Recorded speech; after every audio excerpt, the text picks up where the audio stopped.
Hey everyone, welcome back to the deep dive. We all want to be making those healthy choices right, especially when it comes to the food we eat.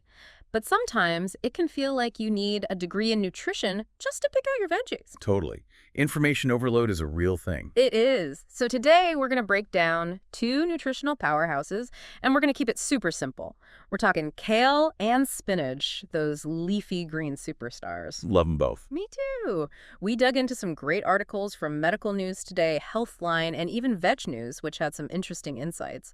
And our mission is to give you a clear comparison so you can figure out how to make these greens work best for you. Right. It's all about what fits into your lifestyle and your needs. Absolutely. Okay, let's start with kale. What's the lowdown on its nutritional profile? Okay. So first things first, kale is seriously nutrient dense. Like you get a lot of bang for your buck. Yeah. Just 100 grams of raw kale. That's not even a huge amount. It's packing about 43 calories.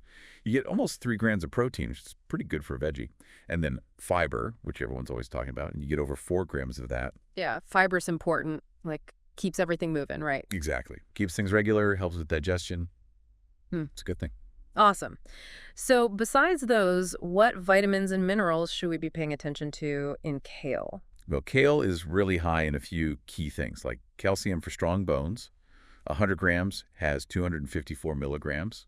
It's also got 241 micrograms of vitamin A, which is, super important for your eyes, Yeah. and a whopping 93.4 milligrams of vitamin C. Wow, that's a lot of vitamin C. Yeah. What does vitamin C even do for us? I know it's supposed to be good, but... Oh, it's like a superhero for your cells. It acts as an antioxidant, which means it helps protect them from damage. Like, you know how people are always talking about oxidative stress and free radicals? Vitamin C has had a shield against that. Interesting. And what was that other number you mentioned? Oh, vitamin K? Yeah. 390 micrograms. It's important for blood clotting, and like calcium, it's also important for bone health. Got it. So kale really is a nutritional powerhouse, all those nutrients. What do they mean for our actual health? Well, according to Medical News Today, some really interesting things, like kale is high in these compounds, zeaxanthin and lutein. Try saying those 3 times fast. Right. They're a mouthful, but basically they're great for your eyes. Like they can actually help prevent age-related vision problems. Like internal sunglasses? Kind of. What's cool is that kale has a long history of being used in traditional medicine. Oh, like folk remedies and stuff. Yeah, exactly. So there's a sense that it has even more benefits beyond what we know now. Fascinating. So what does the modern research say about kale's benefits? Well, one study, I think it was from 2008, it found that drinking kale juice could actually improve cholesterol levels. And that's a big deal for heart health, right? For sure. High cholesterol is definitely not something you want. Nope. There's also this compound in kale called quercetin.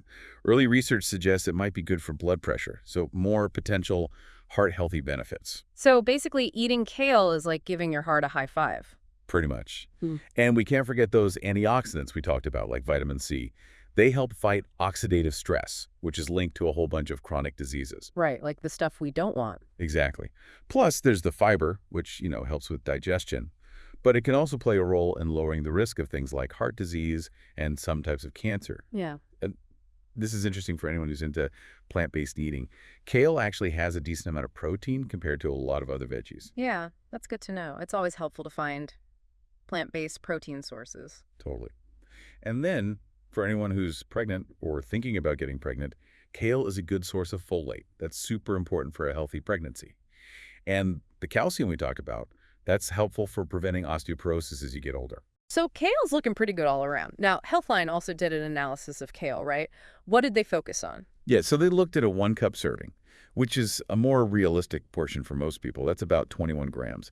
And even in that small amount, you're still getting a ton of nutrients for only 7 calories. They found that 1 cup gives you 68% of your daily vitamin K and 22% for vitamin C. Wow, that's a good chunk of what you need. Right. It also has some vitamin A, some B vitamins, and then, like we said, calcium and other minerals.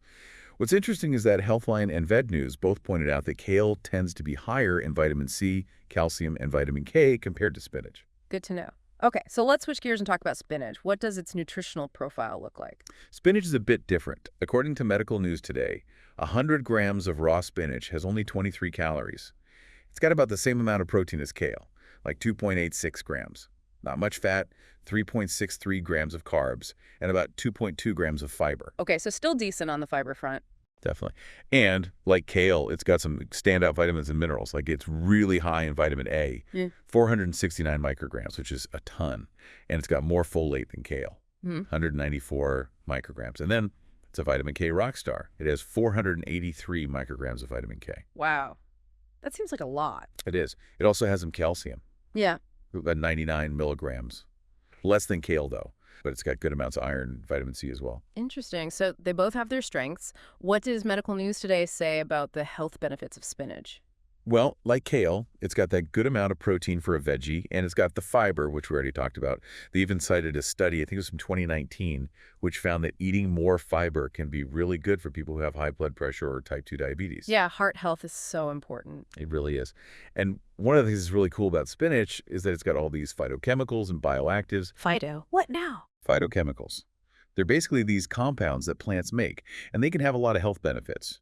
Some people think they're the reason why plant-based diets are so good for you. Oh, interesting. So spinach is like a little pharmacy in a leaf.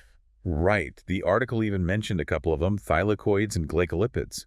And there's research suggesting they might help with managing things like cancer and obesity risk, and maybe even blood sugar levels. Wow. And we already talked about how spinach is high in folate, right? Yep. It's a folate superstar, which makes it a great choice for pregnant women, especially. And then it's got that calcium for bone health, though, again, not as much as kale. But just like kale, it's full of antioxidants, which help protect your cells from damage. Sounds like spinach is checking a lot of boxes, but weren't there also some, like, cautions about spinach? Something about contamination? Ah, yeah, that's important to mention. Medical news today talked about the risk of E. coli contamination with spinach. There was that big outbreak back in 2006, and there have been other concerns since then. So always wash your spinach really well before you eat it. Good reminder. Food safety first. Okay, back to Healthline. What did their analysis of spinach show? So they looked at a 1 cup serving, which is about 30 grams. And again, it's super low in calories, only about 7. But get this, it gives you 121% of your daily vitamin K. No way. Over 100%. That's amazing. Right. And 9% for vitamin C, and a solid 16% for vitamin A, plus a good amount of folate, 15% of what you need each day. And then some other minerals like magnesium, iron, potassium, all that good stuff. And both Healthline and Vid News pointed out that spinach tends to be higher in vitamin K, vitamin A, and folate compared to kale. Vid News also said it has more vitamin E, iron, potassium, zinc, and magnesium. Okay, so I'm keeping track here. Kale is better for vitamin C and calcium. Spinach is better for vitamin K, A, and folate. And they both have a ton of other good stuff.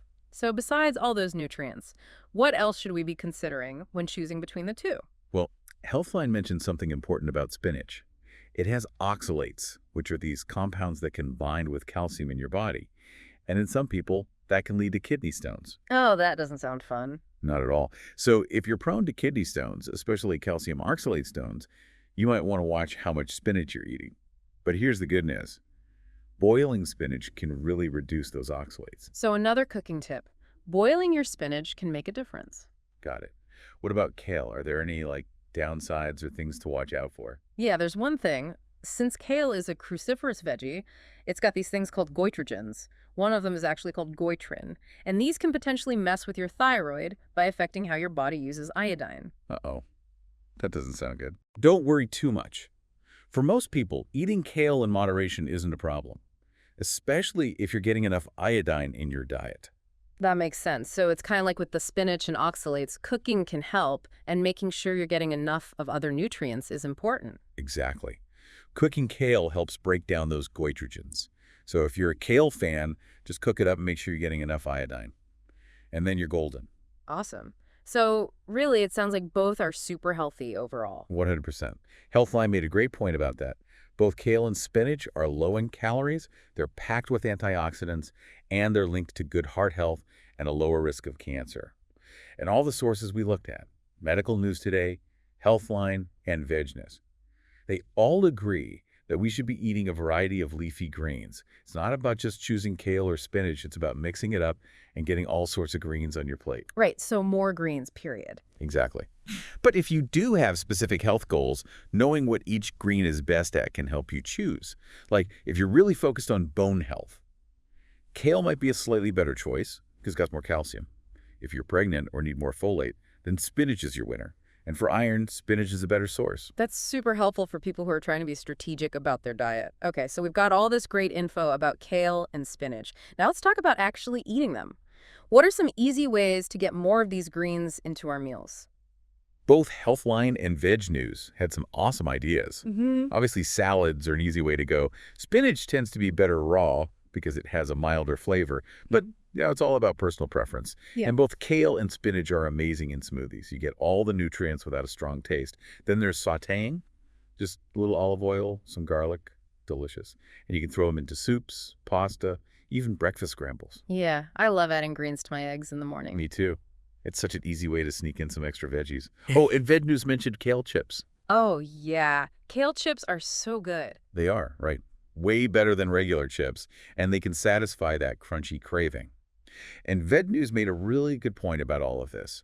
It's all about what you like. If you enjoy the taste and how you cook something, you're way more likely to eat it regularly. So experiment with both kale and spinach. Find what works for you. Totally agree. Okay, so bottom line, what's the takeaway for our listeners about this whole kale versus spinach debate? Well, the truth is, neither one is inherently better. They're both amazing sources of nutrients with different strengths. Kale has more vitamin C and calcium. Spinach has more vitamin K, vitamin A, and folate. And the best choice really comes down to what you need and what you like. So it's not about picking sides, it's about having both in your corner. That's a great way to put it, and that's exactly what the experts in Vet News said. Eating lots of different leafy greens in all sorts of colors is the best way to go. It makes sure you're getting a wide range of nutrients. So that's our challenge for you. This week, try adding both kale and spinach into your meals. Have fun with it, get creative in the kitchen, and see what you discover. You can even check out Veg News for some vegan recipes. And for more deep dives into the world of nutrition and health, be sure to subscribe to the Detox Health channel. We're always here to help you make informed choices. Don't forget to hit that subscribe button so you don't miss our next episode, where we'll be taking a deep dive into, well, that's a surprise.